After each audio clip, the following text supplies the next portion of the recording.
Alam nyo ba mga mare na hindi ko na rin talaga napigilan ang aking sarili sa pag-checkout ng product na ito. Napakaganda naman talaga nito para sa ating kusina, lalo na para sa ating mga pagluluto. Pagkadating ng parcel na ito ay agad ko nang binuksan.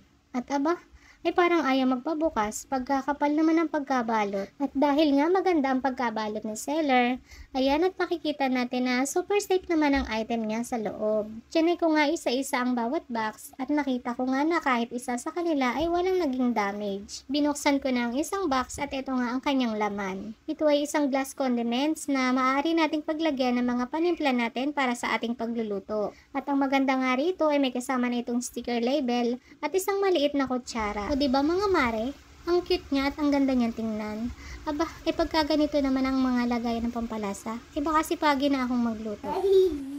At dito nga mga mare, nilagyan ko na isa-isa ng sticker label ang bawat glass jar. Pinili ko lang itong mga sticker label na ito dahil ito lang naman talaga yung mga pampalasa na ginagamit ko. O diba, napakaganda naman talaga niya. Sulit na sulit kapag bibili kayo nito. At eto na nga ang pinale. Rarampan na ang magandang lagayan ng ating pampalasa para sa ating kusina. Yun lang mga mare. Sana magustuhan nyo rin.